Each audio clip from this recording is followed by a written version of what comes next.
Ottumala Robinson. ചരിത്രത്തെയും ആത്മീയതയും തനിമയോടെ കോർത്തിണക്കുന്ന രചയിതാവ്. കൊല്ലം ജില്ലയിലെ കുമ്മല്ലൂർ സ്വദേശിയായ അദ്ദേഹം സഭാപ്രവർത്തനങ്ങളിലും സാമൂഹിക സാംസ്കാരിക രംഗങ്ങളിലും ഒരുപോലെ സജീവമാണ്. നമസ്കാരം. എൻ്റെ പേര് ഓട്ടുമല റോബിൻസൺ എന്നാണ്. കൊല്ലം ജില്ലയിൽ കുണ്ട്രയാണ് എൻ്റെ സ്വദേശം. ക്രൈസ്തവ മേഖലയിൽ സഭ സജീവ സാന്നിധ്യം, പൊതുപ്രവർത്തനത്തിലും സജീവമായി പ്രവർത്തിക്കുന്ന ഒരു വ്യക്തിയാണ് ഞാൻ. ജീവിതത്തിൻ്റെ ആരംഭകാലം മുതൽ സഭയുമായി സഭാജീവിതവുമായി ഒരുമിച്ച് ജീവിതം നടത്തിക്കൊണ്ടു പോകുന്ന വ്യക്തിയാണ് ഞാൻ. എൻ്റെ വൈഫും 2 മക്കളും അടങ്ങുന്നതാണ് എൻ്റെ കുടുംബം. ജീവിതത്തിൻ്റെ പല പ്രയാസങ്ങളിലൂടെ കടന്നു വന്ന് സഭാജീവിതം ഒരുമിച്ച് മുന്നേറിക്കൊണ്ടിരിക്കുന്ന ഒരു വ്യക്തി.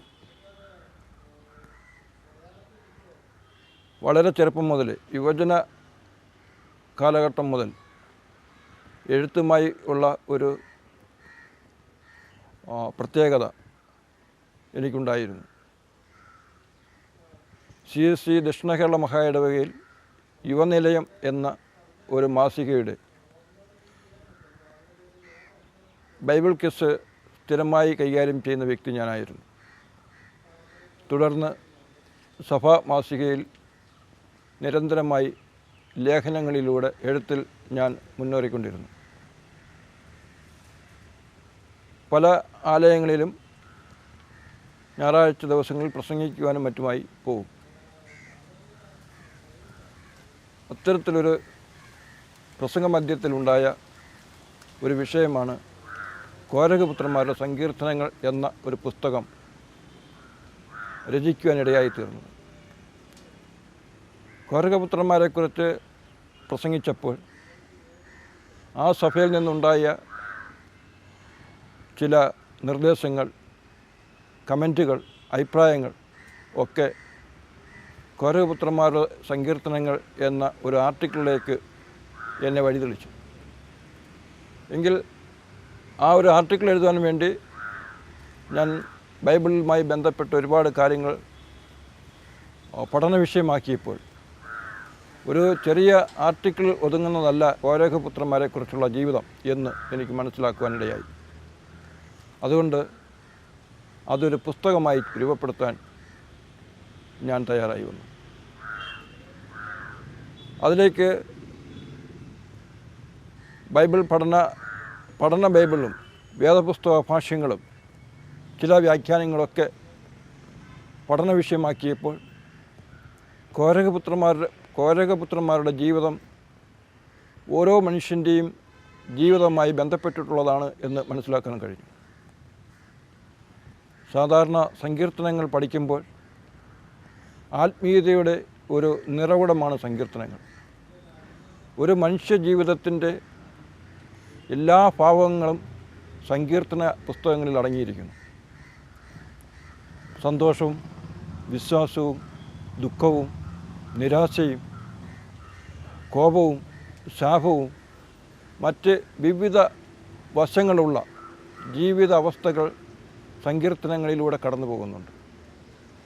യഥാർത്ഥത്തിൽ ദൈവവുമായി മനുഷ്യർ സംസാരിക്കുന്ന അല്ലെങ്കിൽ വർത്തമാനം പറയുന്നതാണ് സങ്കീർത്തനങ്ങൾ. അതുപോലെ ദൈവത്തെ സ്തുതിക്കുവാനും ക്രൈസ്തവരായിരിക്കുന്ന എല്ലാ ജനങ്ങളും പ്രാർത്ഥിക്കുവാനും ദൈനംദിന ജീവിതത്തിലും സങ്കീർത്തനങ്ങൾ ഉപയോഗിക്കാറുണ്ട്. എങ്കിൽ സങ്കീർത്തനങ്ങളുടെ ആകത്തുകയെക്കുറിച്ച് പഠിക്കുമ്പോൾ അതൊരു വലിയ ഒരു മഹാസാഗരം തന്നെയാണ്. എത്ര വ്യാഖ്യാനിച്ചാലും സങ്കീർത്തനങ്ങളുടെ വ്യാഖ്യാനങ്ങൾ തീരുകയില്ല. അതിൻ്റെ ഓരോ വാക്യവും അതിൻ്റെ ഓരോ ഭാഗങ്ങളിലൂടെ കടന്നുപോയിക്കൊണ്ടിരിക്കുകയാണ്. യഥാർത്ഥത്തിൽ പഴയ നിയമ പുസ്തകത്തിലുള്ള ചരിത്ര സത്യങ്ങളെ അത് സങ്കീർത്തനങ്ങളിലൂടെ ലോകജനതയ്ക്ക് വളരെ മനോഹരമായി പ്രതിദാനം കൊടുക്കുകയാണ് വേദപുസ്തക പണ്ഡിതന്മാർ. അത്തരത്തിലുള്ള പഠനമാണ് കോരഹപുത്രന്മാരുടെ സങ്കീർത്തനങ്ങൾ എന്ന പുസ്തകത്തിൽ അടങ്ങിയിരിക്കുന്നത്. മോശയുടെ പഞ്ചഗ്രന്ഥങ്ങൾ എന്ന പോലെ സങ്കീർത്തനങ്ങളെ 5 ഭാഗങ്ങളായി തരംതിരിച്ചിട്ടുണ്ട്. അത് ഓരോരോ ഭാഗങ്ങളായി അതിൻ്റെ വിവരണങ്ങൾ കൃത്യമായി ഈ പുസ്തകത്തിൽ രേഖപ്പെടുത്തിയിട്ടുണ്ട്. സങ്കീർത്തനങ്ങൾ ചില ശീർഷകങ്ങൾ നമുക്ക് കാണാൻ കഴിയും. സ്വർണ്ണഗീതങ്ങൾ, ജ്ഞാപകഗീതങ്ങൾ, പ്രത്യാശാഗീതങ്ങൾ, അല്ലെങ്കിൽ ഓരോരോ രാഗങ്ങളിലൂടെ സങ്കീർത്തനങ്ങളെ നമുക്ക് വിശുദ്ധ ബൈബിളിൽ കാണാൻ കഴിയും. ഇതിനൊക്കെയും പ്രത്യേകതകളും അതിൻ്റെ അർത്ഥവ്യാപ്തികളും വളരെ വലുതാണ്. അതുകൊണ്ട് സങ്കീർത്തന പഠനത്തിന് ഒരു മുതൽക്കൂട്ട് തന്നെയാണ് കോരഹപുത്രന്മാരുടെ സങ്കീർത്തനങ്ങൾ എന്ന ഒരു പുസ്തകം. യഥാർത്ഥത്തിൽ കോരഹപുത്രന്മാർ ആരായിരുന്നു എന്ന് മനസ്സിലാക്കുമ്പോഴാണ് ഒരു കാലഘട്ടത്തിൽ ദൈവാലയ ശുശ്രൂഷയ്ക്ക് വേണ്ടി നിയോഗിക്കപ്പെട്ട ലേവിയുടെ വംശത്തിൽ പിറന്ന വംശപാരമ്പര്യമുള്ള കോരഹപുത്രന്മാർ കോരഹിൻ്റെ ദുഷ്ടത പ്രകാരം, അല്ലെങ്കിൽ കോരഹും തൻ്റെ കൂട്ടുകാരും ചേർന്ന് അഹ്രോനോട് കാണിച്ച ആ ദുഷ്ടത കാരണം ഭൂമി പുലർന്ന് അവർ നശിക്കുവാനിടയായി. കോരഹപുത്രന്മാരുടെ ജീവിതാവസ്ഥ, അവർ സഭയിൽ നിന്നും സഭാ ജീവിതത്തിൽ നിന്നും സഭയുടെ ശുശ്രൂഷകളിൽ നിന്നും മാറ്റി നിർത്തപ്പെട്ടപ്പോൾ അവർക്കുണ്ടായ മാനസിക വ്യഥയുടെ ഭാഗങ്ങളാണ് അവർ രചിച്ച സങ്കീർത്തനങ്ങളിലൂടെ നിഴലിച്ച് കാണുന്നത്. അത് ഇന്നത്തെ കാലഘട്ടത്തിൽ പല സഭകളിലും ഒരുപക്ഷെ കോരഹപുത്രന്മാർ അല്ലെങ്കിൽ അവരുടെ ജീവിതവുമായി സാമ്യപ്പെടുത്തിയ സംഭവങ്ങൾ നടന്നുകൊണ്ടിരിക്കുന്നത് കാണാൻ കഴിയും. അപ്പോൾ ഇത്തരം വിഷയങ്ങളെ ചൂണ്ടിക്കാണിക്കുമ്പോൾ, സങ്കീർത്തനങ്ങളെക്കുറിച്ച് പഠിക്കുമ്പോൾ, സങ്കീർത്തനങ്ങളിൽ നിരവധി പ്രത്യേകമായ വാക്കുകൾ അല്ലെങ്കിൽ പദപ്രയോഗങ്ങൾ, പാളയം, പ്രാകാരം, കൃപാസനം, തിരുനിവാസം, സിയോൻ, യെരുസലേം തുടങ്ങിയ നിരവധി വാക്കുകൾ, ഒരുപക്ഷെ ഇത്തരം വാക്കുകളുടെ അർത്ഥങ്ങൾ അല്ലെങ്കിൽ അർത്ഥവ്യാപ്തികൾ മനസ്സിലാക്കാതെ ആയിരിക്കും മിക്കപ്പോഴും സങ്കീർത്തനങ്ങൾ വായിക്കുകയും പഠിക്കുകയും ചെയ്യുന്നത്. എന്നാൽ ഇന്നലെ വരെ അല്ലെങ്കിൽ ഇന്ന് വരെ സങ്കീർത്തനങ്ങൾ വായിക്കുകയും പഠിക്കുകയും ചെയ്തിട്ടുള്ളവർ കോരഹപുത്രന്മാരുടെ സങ്കീർത്തനങ്ങൾ എന്ന പുസ്തകം വായിച്ചതിന് ശേഷം സങ്കീർത്തനങ്ങളെക്കുറിച്ച് പഠിക്കുമ്പോൾ വ്യക്തമായ സങ്കീർത്തന പഠനം സാധ്യമാകും എന്നുള്ളതിന് യാതൊരു സംശയമില്ല. ഈ പുസ്തകത്തിൽ അവകാശപ്പെടാനുള്ള ഏറ്റവും വലിയ പ്രത്യേകത അതാണ്. ഓരോ സങ്കീർത്തനങ്ങളെ കുറിച്ചും എങ്കിൽ 150 സങ്കീർത്തനങ്ങളുടെയും പ്രത്യേകതകൾ ഈ പുസ്തകത്തിൽ വിവരിച്ചിട്ടുണ്ട്. ഓരോ രാഗത്തെക്കുറിച്ചും ഓരോ പദത്തെക്കുറിച്ചും അതിൽ കാണപ്പെടുന്ന പ്രത്യേകതയുള്ള എല്ലാ വിഷയത്തെക്കുറിച്ചും ഈ പുസ്തകങ്ങളിൽ പ്രതിപാദിച്ചിട്ടുണ്ട്. ഇന്ന് പാലസ്തീനിൽ നടക്കുന്ന അല്ലെങ്കിൽ പശ്ചിമേഷ്യൻ യുദ്ധവുമായി ബന്ധപ്പെട്ട് നാം നോക്കുമ്പോൾ ഒരു കാലഘട്ടത്തിൽ 1948 മെയ് മാസം 15-ാം തീയതി ഇസ്രായേൽ എന്ന രാഷ്ട്രം രൂപീകരിച്ചതിന് ശേഷം ഉണ്ടായ സംഭവ വികാസങ്ങളൊക്കെ ഈ പുസ്തകത്തിൽ രേഖപ്പെടുത്തിയിട്ടുണ്ട് എന്നുള്ളത് എടുത്ത് പറയേണ്ട ഒരു കാര്യം തന്നെയാണ്. 6 ദിന യുദ്ധം ഒരുപക്ഷെ ലോകരാഷ്ട്രങ്ങൾ നോക്കിക്കണ്ട പ്രധാന യുദ്ധങ്ങളിൽ ഒന്ന് തന്നെയാണ്. അന്ന് ഇസ്രായേൽ നടത്തിയ അതിൻ്റെ ധീരമായ പോരാട്ടം, ആ പോരാട്ടം തന്നെയാണ് ഇന്ന് പശ്ചിമേഷ്യൻ യുദ്ധത്തിൽ ഇസ്രായേൽ നടത്തിക്കൊണ്ടിരിക്കുന്ന ഒരു പ്രധാന ഭാഗം. ദൈവത്തിൻ്റെ ജനത എന്ന് അറിയപ്പെടുന്ന ഇസ്രായേൽ ജനത, അവരുടെ ആ പോരാട്ട വീര്യം അവരന്നും ഇന്നും ഒന്നുപോലെ ആവർത്തിക്കപ്പെടുന്നു എന്നുള്ളതിന് സംശയമില്ല. ഒരുപക്ഷെ വിവിധ വശങ്ങളിലൂടെ അതിന് വിവിധ തരത്തിൽ കാണാൻ കഴിയും എങ്കിൽ തന്നെയും അതിനകത്ത് ഒരു ചരിത്ര സത്യമുണ്ട്, ബൈബിൾ സത്യമുണ്ട് എന്ന് വിശേഷിപ്പിക്കാതിരിക്കാൻ തരമില്ല. അതുകൊണ്ട് കോരഹപുത്രന്മാർ എന്ന സങ്കീർത്തനം ഒരു സങ്കീർത്തന പഠനത്തിന് അല്ലെങ്കിൽ റഫറൻസ് ഗ്രന്ഥമായി തന്നെ നമുക്ക് കാണാൻ കഴിയുന്നതാണ്. രണ്ടാമതൊരു പുസ്തകം കൂടി എനിക്ക് എഴുതുവാൻ സഹായിച്ചു എന്നുള്ളത് വളരെ സന്തോഷത്തോടെ ഇത്തരുണത്തിൽ പറയുകയാണ്. തിരുവിതാംകൂർ ചരിത്രത്തിൻ്റെ നിർണായക ഘടകമായി തീർന്ന കേണൽ ജോൺ മൺട്രോ തിരുവിതാംകൂറിൻ്റെ നവീകരണ ശില്പി എന്ന ഒരു പുസ്തകം 1810 തിരുവിതാംകൂർ റെസിഡൻ്റായി വന്ന കേണൽ ജോൺ മൺട്രോ തുടർന്ന് തിരുവിതാംകൂറിൻ്റെ ദിവാൻ പദവി ഏറ്റെടുത്തപ്പോൾ ഈ രാജ്യത്തുണ്ടായിരുന്ന അസമത്വങ്ങളും അനീതിയും അടിമത്തവും തുടങ്ങിയ അനേകം വിഷയങ്ങൾ അദ്ദേഹത്തിൻ്റെ ശ്രദ്ധയിൽപ്പെടുകയും ഈ രാജ്യത്തിന് അനുകൂലമാകുന്ന തരത്തിലുള്ള നിയമനിർമ്മാണങ്ങൾ രേഖപ്പെടുത്തി അല്ലെങ്കിൽ ചിട്ടപ്പെടുത്തി എന്നുള്ളത് വാസ്തവം തന്നെയാണ്. ഒരുപക്ഷെ ഇന്ന് കേരള സംസ്ഥാനം നിലകൊള്ളുന്നത് കേണൽ ജോൺ മൺട്രോ അടിസ്ഥാനമിട്ട കാര്യങ്ങളിൽ തന്നെയാണ് എന്നുള്ളത് എടുത്തു പറയേണ്ട ഒന്ന് തന്നെയാണ്. ഏറ്റവും പ്രധാനമായ ഇന്ന് ഇവിടുത്തെ നിയമസംഹിത, ഇന്ത്യൻ നിയമം, യഥാർത്ഥത്തിൽ അതിൻ്റെ ഉപജ്ഞാതാവ് കേണൽ ജോൺ മൺട്രോയാണ്. ഇവിടുത്തെ പൊതുമരാമത്ത് കേണൽ ജോൺ മൺട്രോയുടെ സംഭാവനയാണ്. ഇവിടുത്തെ പോലീസ് നിയമം, പോലീസ് യൂണിഫോം ഒക്കെ കേണൽ ജോൺ മൺട്രോയുടെ സംഭാവനയാണ്. തിരുവിതാംകൂറിൽ ഏറ്റവും കൂടുതൽ നടമാടിയിരുന്ന വലിയ അനീതിയായിരുന്നു അടിമ വ്യാപാരവും അടിമക്കച്ചവടവും അല്ലെങ്കിൽ അടിമത്വം. ആ അടിമത്വം ഇല്ലാതാക്കുവാൻ പ്രധാന കാരണക്കാരൻ കേണൽ ജോൺ മൺട്രോയാണ്. 1812 തുടങ്ങിയ ആ ഒരു വിപ്ലവം 1853 വരെ യഥാർത്ഥത്തിൽ അടിമത്തത്തിൻ്റെ വളരെ പല തരത്തിലുള്ള നിരോധനങ്ങൾ ഉണ്ടായപ്പോഴാണ് അടിമത്ത നിരോധനം 53 ഇവിടെ സാധ്യമാകുന്നത്. എങ്കിൽ കൊല്ലം ജില്ലയിൽ മൺട്രോത്തുരുത്ത് എന്ന് പറയുന്ന സ്ഥലത്ത്, അത് മൺട്രോത്തുരുത്ത് ചുണ്ടക്കാടായി കിടന്ന ഒരു പ്രദേശമാണ്.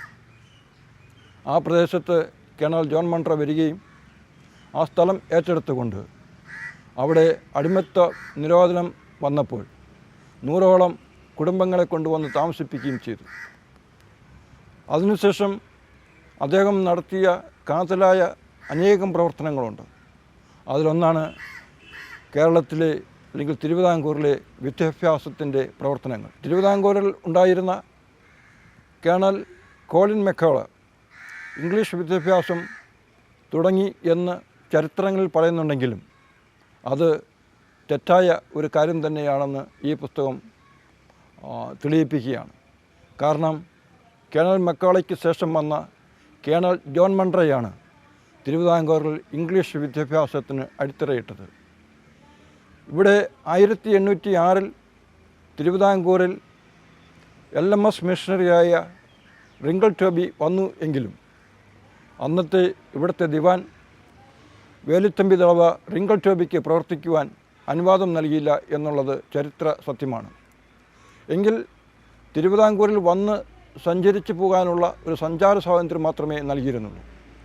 തുടർന്ന് രാജാവുമായി ഉണ്ടായിരുന്ന ചില ബന്ധങ്ങൾ അത് വഷളാവുകയും റിങ്കിൾ ടോബിയും അദ്ദേഹത്തിൻ്റെ സഹായിയായ മഹാരസൻ വേദമാണിക്യം എന്ന് പറയുന്ന വ്യക്തിയെയും തിരുവിതാംകൂറിൽ കണ്ടാൽ കൊല്ലുവാൻ വേലുത്തമ്പി ദളവ ആജ്ഞ പുറപ്പെടുവിച്ചു. അതിനെ തുടർന്ന് ഇവർ വനാന്തരങ്ങളിൽ പോവുകയും തുടർന്ന് വേലുത്തമ്പിയുടെ ദാരുണമായ അന്ത്യത്തിന് ശേഷം കേണൽ ജോൺ മൺട്രോ തിരുവിതാംകൂറിൻ്റെ ദിവാനായപ്പോൾ ഇവിടെ LMS മിഷണന്മാർക്ക് പ്രവർത്തിക്കാൻ അവസരം നൽകി എന്നുള്ളതാണ് സത്യം. അതിനെ തുടർന്ന് മയിലാടിയിൽ പള്ളി വയ്ക്കുകയും നിരവധി പ്രദേശങ്ങളിൽ ക്രൈസ്തവ ആലയങ്ങൾ രൂപപ്പെടുത്തുകയും ചെയ്തു. ഇവിടെ സഞ്ചാര സ്വാതന്ത്ര്യം നൽകിക്കൊടുത്തത്, സഭകൾ വളരുവാനുള്ള സാഹചര്യം ഒരുക്കിയത്, ബൈബിൾ തർജ്ജമ നടത്തിയത് ഒക്കെ കേണൽ ജോൺ മൺട്രോയുടെ ധീരമായ പ്രവർത്തനങ്ങളിലൊന്നാണ്. 1806 തിരുവിതാംകൂർ സന്ദർശിച്ച reverend doctor Claudius Buchanan Bible തർജ്ജമ ചെയ്യണമെന്ന് ആദ്യമായി അഭിപ്രായപ്പെട്ടു. അന്നത്തെ 6ാം മാർത്തോമാ മെത്രാപ്പൊലീത്തയുമായി ഉണ്ടായ സ്നേഹസംഭാഷണത്തിൽ ബൈബിൾ മലയാളത്തിലേക്ക് വിവർത്തനം ചെയ്തെങ്കിൽ മാത്രമേ ശരിയായ തരത്തിൽ ക്രൈസ്തവ മൂല്യം മനസ്സിലാക്കിയുള്ളൂ എന്ന് റവറൻഡ് ഡോക്ടർ ക്ലോഡിയസ് ബുക്കാനൻ അഭിപ്രായപ്പെട്ടു. അതിനെ തുടർന്ന് 4 സുവിശേഷങ്ങൾ ഇതിനു വേണ്ടി മലയാളത്തിലേക്ക് വിവർത്തനം ചെയ്യുവാൻ ഇടയായി. കായംകുളത്തുകാരൻ ഒരു ഫിലിപ്പോസ് റമ്പാൻ, ഒരു തിമ്മൻപിള്ള ചെട്ടിയാർ എന്നിവരുടെ നേതൃത്വത്തിൽ സുറിയാനി ഭാഷയിൽ നിന്ന് നേരിട്ട് മലയാളത്തിലേക്ക് തർജ്ജമ ചെയ്യുവാൻ റവറൻഡ് ഡോക്ടർ ക്ലോഡിയസ് ബുക്കാനൻ ശ്രമം ആരംഭിച്ചു. അതിനെ തുടർന്ന് 1810 4 സുവിശേഷങ്ങൾ പൂർത്തീകരിക്കുകയും 1811 ബോംബെയിലുള്ള കൂരിയർ പ്രസ്സിൽ അത് അച്ചടിക്കുകയും ചെയ്തു. എങ്കിൽ അതിൻ്റെ അച്ചടിയിൽ വന്ന സാരമായ പിഴവുകൾ മലയാളത്തിൽ തന്നെ വ്യക്തതയില്ലാത്ത തരത്തിലുള്ള ഭാഷയായതിനാൽ അത് മാറ്റണം എന്ന് പുതിയ ബൈബിൾ വിവർത്തനം ഉണ്ടാകണമെന്നും കേണൽ ജോൺ മൺട്രോ അഭിപ്രായപ്പെടുകയും അതിന് പ്രകാരം CMS മിഷണറിമാരെ തിരുവിതാംകൂറിലേക്ക് അയക്കുവാൻ നിർദ്ദേശിക്കണമെന്ന് പറഞ്ഞുകൊണ്ട് കത്തയക്കുകയും ചെയ്തു. കേണൽ ജോൺ മൺട്രോയുടെ നിരന്തരമായ കത്തിടപാടുകൾ കൊണ്ട് CMSൻ്റെ കറസ്പോണ്ടിങ് ഓഫീസ് മദ്രാസിൽ സ്ഥാപിതമാകുകയും 1914 ശേഷം ഇവിടെ ചെറിയ പ്രവർത്തനങ്ങൾ ആരംഭിക്കുകയും ചെയ്തു. 1812 റവറൻഡ് നോൾട്ടൺ തിരുവിതാംകൂറിൽ സന്ദർശിക്കുകയുണ്ടായി. നോൾട്ടൺ ഒരു ചെരുപ്പ് കുത്തിയായി ജീവിതം തുടങ്ങിയ അല്ലെങ്കിൽ ജീവിച്ചുകൊണ്ടിരുന്ന വ്യക്തിയാണ്. റവറൻഡ് ഡോക്ടർ ക്ലോഡിയസ് ബുക്കാനൻ്റെ ക്രിസ്ത്യൻ റിസർച്ച് ഇൻ ഏഷ്യ എന്ന പുസ്തകം വായിച്ചതിനെ തുടർന്നാണ് തിരുവിതാംകൂറിൽ ഇന്ത്യയിൽ വന്ന് മിഷണറി പ്രവർത്തനം നടത്തണമെന്ന് നോർട്ടൺ ആഗ്രഹിക്കുകയും ഒരു മിഷണറിയായി തീരുകയും ചെയ്തു. അങ്ങനെ 1812 കൊച്ചിയിലെത്തിയ നോർട്ടനും കുടുംബവും മലയാളം പഠിക്കുവാനായി ആലപ്പുഴയിൽ വന്ന് ബെഞ്ചമിൻ ബേലിയോട് ചേർന്ന് പ്രവർത്തിക്കുകയും ചെയ്തു. ബെഞ്ചമിൻ ബേലി യഥാർത്ഥത്തിൽ CMS കോളേജിൻ്റെ ഒരു അധ്യാപകനായി കടന്നു വന്നെങ്കിലും അതിനുശേഷം അവിടുത്തെ പ്രിൻസിപ്പളായി CMS കോളേജിൻ്റെ പ്രിൻസിപ്പളാവുകയും തുടർന്ന് ബൈബിൾ വിവർത്തനത്തിലേക്ക് മാത്രം ശ്രദ്ധ കേന്ദ്രീകരിക്കുകയും ചെയ്തു. മലയാളം പഠിക്കുകയും മലയാള ലിപികളുണ്ടാക്കുകയും മലയാളം അച്ചടി ഉണ്ടാക്കുകയൊക്കെ ചെയ്തത് മലയാള സാഹിത്യത്തിന് അല്ലെങ്കിൽ മലയാള അച്ചടിക്ക് പ്രഥമ സ്ഥാനം നൽകിക്കൊടുത്തത് ബെഞ്ചമിൻ ബേലി എന്ന മഹാരഥനാണ്. ബെഞ്ചമിൻ ബേലിയെ ഇംഗ്ലണ്ടിൽ നിന്ന് കത്തയച്ചു വരുത്തിയത് കേണൽ ജോൺ മൺട്രോയാണ്.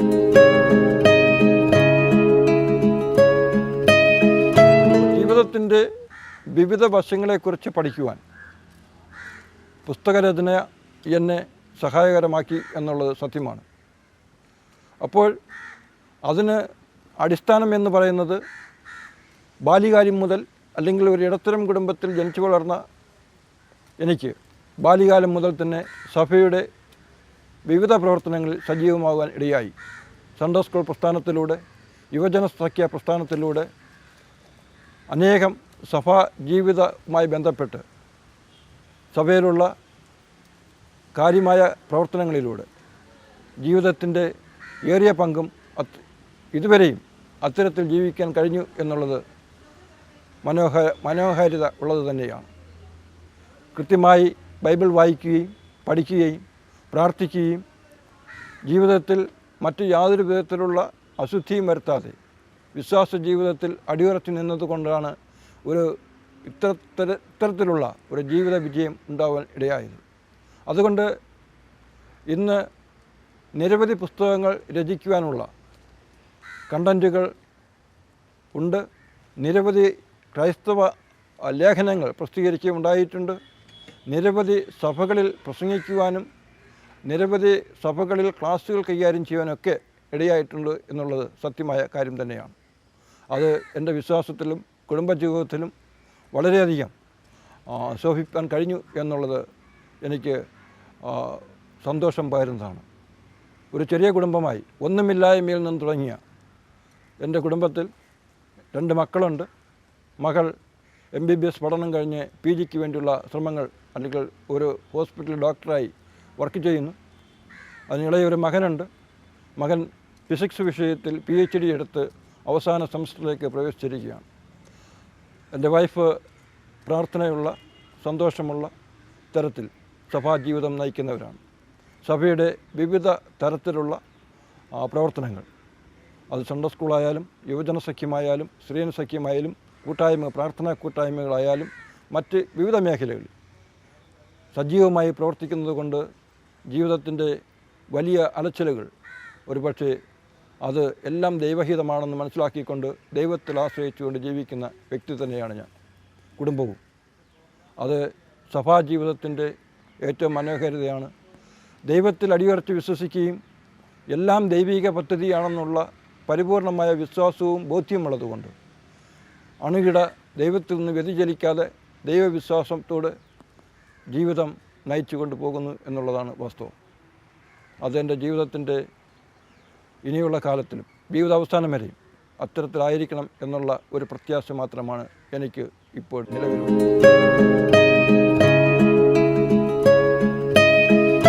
എൻ്റെ രചനാ മേഖലകളിൽ അല്ലെങ്കിൽ രചനാ സമയങ്ങളിൽ പ്രാർത്ഥനയോടെ ഇരിക്കുമ്പോൾ അതിന് ഉണ്ടായിട്ടുള്ള ഒരു ഒഴുക്ക് അതൊരു ദൈവിക കരുതൽ തന്നെയാണ്. ഞാൻ പ്രതീക്ഷിക്കാത്ത തരത്തിൽ രചിക്കുവാൻ നല്ല വാചകങ്ങൾ അത് ദൈവികമാകുന്ന സ്പർശനം കൊണ്ട് ഉണ്ടാകുന്നു എന്നുള്ളതിന് യാതൊരു സംശയവുമില്ല. മനോഹരമായ തരത്തിൽ പലപ്പോഴും ദൈവിക ദർശനങ്ങൾ കാണാറുണ്ട്.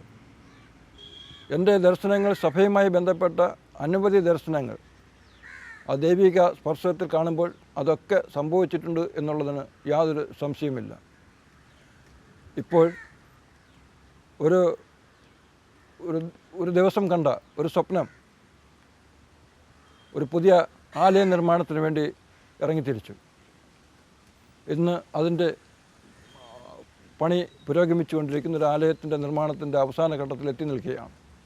ഇതൊക്കെ ഒരു ദൈവിക ദർശനം കൊണ്ട് സാധ്യമായ കാര്യങ്ങൾ മാത്രമാണ്. സാഹിത്യ മേഖലയിൽ നിരവധി കാര്യങ്ങൾ എഴുതുവാനുള്ള കാര്യങ്ങൾ തോന്നിപ്പിക്കുകയും പുതിയ പുതിയ മേഖലകൾ കണ്ടെത്താൻ സഹായിക്കുന്നത് തന്നെ ഒരു ദൈവികമാകുന്ന ദർശനം കൊണ്ടാണെന്നുള്ളതിൽ യാതൊരു സംശയമില്ല. 200 വർഷങ്ങൾക്ക് മുമ്പുള്ള ഒരു ചരിത്രം, കേണൽ ജോൺ മൺട്രോയുടെ ചരിത്രം ഈ സമൂഹത്തിന് കാട്ടിയത് എൻ്റെ എഴുത്തിലാണ്. അത് ദൈവം തന്ന ഒരു വരദാനമാണ്. അതുപോലെ ഒരുപാട് ഭാഷാ പണ്ഡിതന്മാർ, ബൈബിൾ പണ്ഡിതന്മാർ ഇവിടെയുള്ളപ്പോൾ ഘോരപുത്രന്മാരുടെ സങ്കീർത്തനങ്ങൾ എന്ന് പറഞ്ഞുകൊണ്ട് ഒരു സങ്കീർത്തന പുസ്തകം എഴുതാനും ദൈവം സഹായിച്ചത് അത് ദൈവികമാകുന്ന ഒരു കരുതൽ ഉണ്ടായതുകൊണ്ട് മാത്രമാണ്.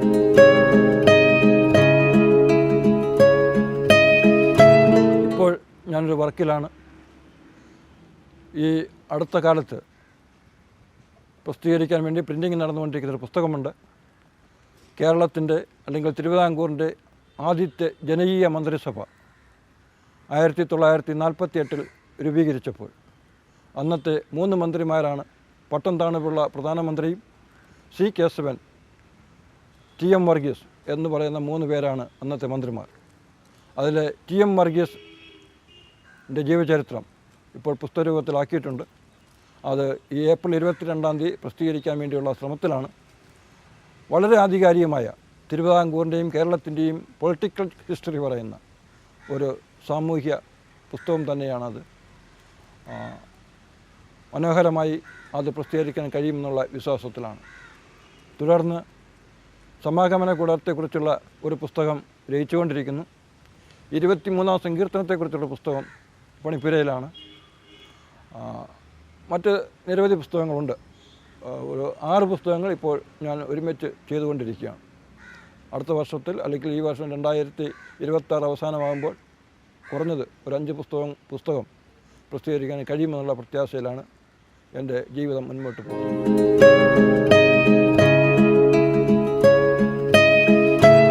ആത്മീയത നശിച്ചുകൊണ്ടിരിക്കുന്ന ഒരു കാലഘട്ടമാണിപ്പോൾ. അതിന് പ്രധാന കാരണം ചില ഓൺലൈൻ മാധ്യമങ്ങളും അല്ലെങ്കിൽ അത്തരത്തിലുള്ള സാമൂഹ്യ മാധ്യമങ്ങളൊക്കെ യുവജനതയുടെ വായനാശീലം നശിപ്പിക്കുന്നു എന്നുള്ളതാണ് സത്യം. വായനാശീലം ഇല്ലാത്തതാണ് പുതിയ തലമുറയെ എഴുത്തിലേക്കും അല്ലെങ്കിൽ അത്തരം പഠനങ്ങളിലേക്ക് പഠനങ്ങളിൽ നിന്ന് പിന്മാറ്റുന്നത്.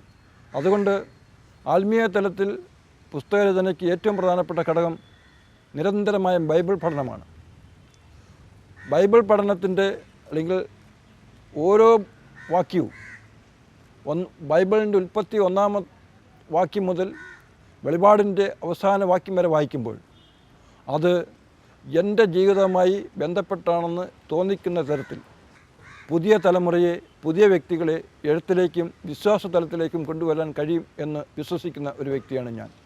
അത്രമാത്രം കാര്യപ്രസക്തിയുള്ള സന്ദർഭങ്ങളും വിഷയങ്ങളും ആശയങ്ങളുമാണ് വിശുദ്ധ ബൈബിളിൽ രേഖപ്പെടുത്തിയിരിക്കുന്നത്.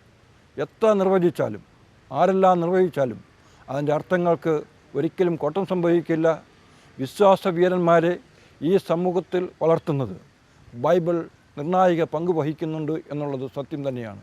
ഒരുപക്ഷെ ചില സ്ഥലങ്ങളിൽ ഒറ്റപ്പെട്ട സംഭവങ്ങൾ ബൈബിളിനെതിരായി അല്ലെങ്കിൽ ക്രിസ്തു വിരോധികൾ അല്ലെങ്കിൽ ബൈബിൾ വിരോധികൾ നടത്തുന്നുണ്ടെങ്കിലും അതൊന്നും കാലഘട്ടത്തിൽ നിലനിൽക്കുകയില്ല. ആത്യന്തികമായി ബൈബിൾ ഇവിടെ വിജയം നേടുക തന്നെ ചെയ്യും. കർത്താവിൻ്റെ വചനം മേൽക്കുമേൽ വർദ്ധിക്കുകയും മറ്റുള്ളവരെ അനുഗ്രഹിപ്പിക്കുകയും അനേകം ജീവിതങ്ങളെ കർത്താവിലേക്ക് അടുപ്പിക്കുകയും ചെയ്യും എന്നുള്ളതിന് യാതൊരു സംശയമില്ല. അതുകൊണ്ട് പുതിയ തലമുറ മറ്റുള്ളവരിൽ നിന്ന് വിട്ട് ബൈബിൾ പ്രധാന വിഷയമായി അവരുടെ ദൈനംദിന ജീവിതത്തിൽ വരുത്തുമ്പോൾ ഓരോരുത്തരുടെയും ജീവിതം ശോഭിക്കുകയും തലമുറകൾ അനുഗ്രഹിക്കപ്പെടുകയും എന്നുള്ളതിന് യാതൊരു സംശയവുമില്ലാത്ത കാര്യം തന്നെയാണ്.